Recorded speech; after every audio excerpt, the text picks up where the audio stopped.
Why are all these clerics, Jesuits and others, landing on a Caribbean island where my uncle was the deputy black pope Jesuit handler of Fidel Castro? You tell me.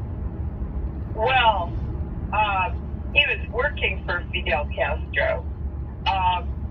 You have to remember that the Farnese, the House of Farnese, or Castro's family, they are the ones who created the Jesuits in the 1500s.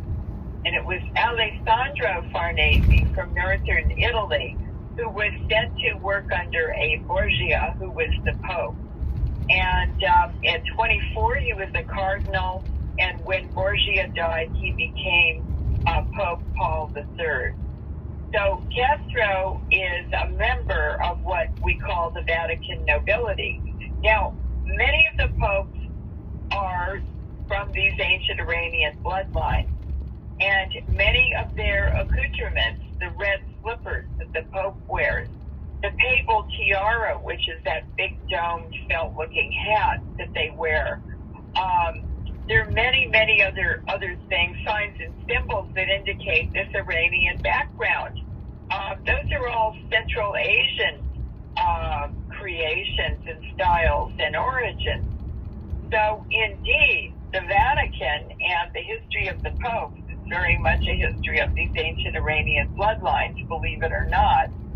And it's been really, really interesting studying this. But Fidel Castro now, his father left Spain, but he was born in Piacenza, which is another house of the Farneses. And those are the Dukes of Piacenza. Fidel Castro is from the Dukes of Castro. And then there's another, Alessandro Farnese. He had 3 sons. The third one became the Duke of Parma, and of Italy, part of Italy. So it's no wonder that Cuba actually was taken over by Castro, Fidel Castro, to be a breeding ground or a training ground for the Jesuits, the special Jesuits, who would be sent out to North, Central, and South America to carry out the New World Order agenda, which is really the origin is these ancient Iranian bloodlines. It's what they want and how they want it.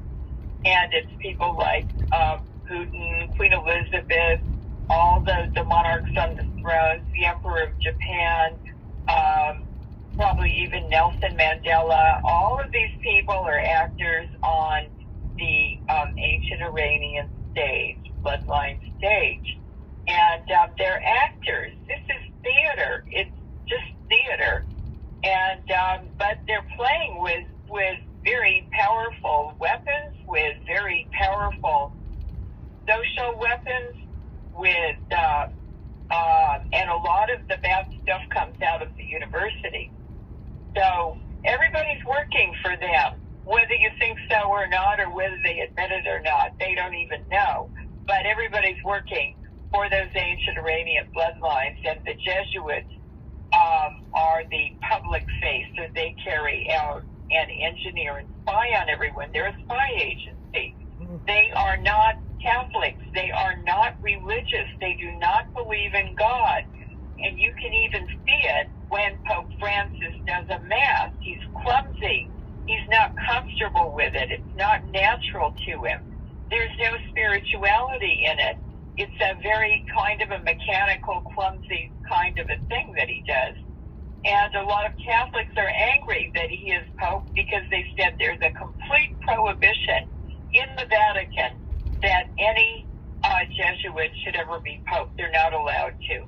So this is some huge harbinger, some big warning, some big major sign and symbol that there is a tremendous transition underway now with the Jesuits driving it, and of course they're driving it for these ancient Iranian bloodlines.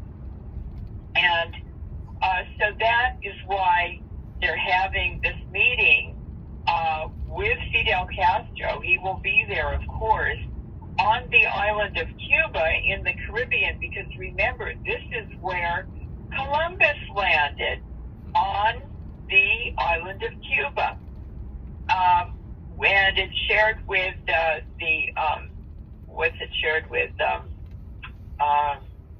Are you thinking of the Dominican Republic and yes, Dominican and Haiti? Republic, No, yes. no. And that's, Cuba is a separate island. It's to the west of Hispaniola, which is Dominican Republic and Haiti. But Cuba was kind of the main hub of the Caribbean at that time.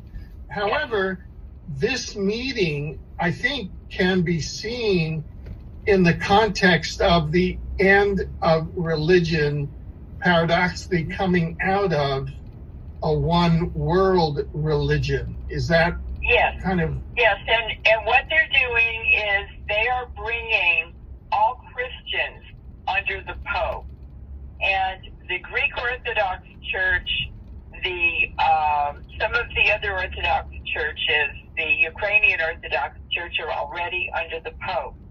But the Russian Orthodox Church, the Russian Eastern Orthodox Church, came out of a schism in the Vatican between the two factions of Catholics.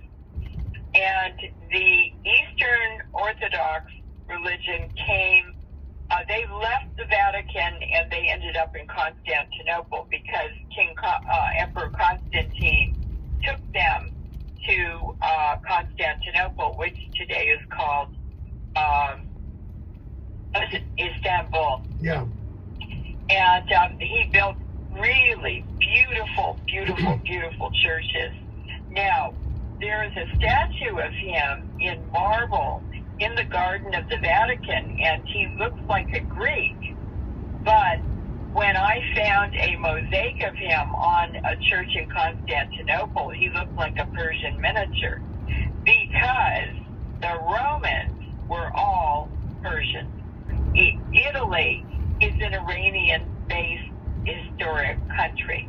A lot of people don't know that, but that's why their clothing design, their couture and fashion.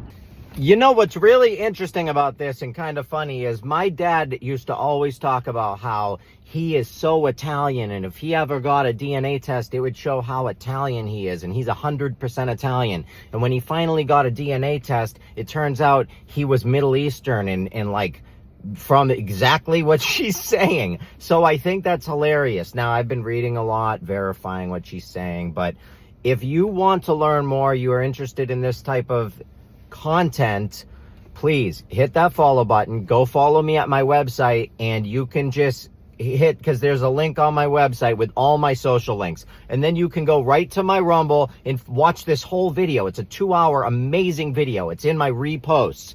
Then you can follow me there and follow the person that posted the video. I love you all so much. Seriously, please, I need your help. Go to my website, become a member, support me, because when you support people like me, you are supporting the suppressed information that the elite members of society, the creators of the narrative, do not want you to know. They want to keep us in the dark, and I think that we need to shine a light on it. I love you all so much. This is my opinion.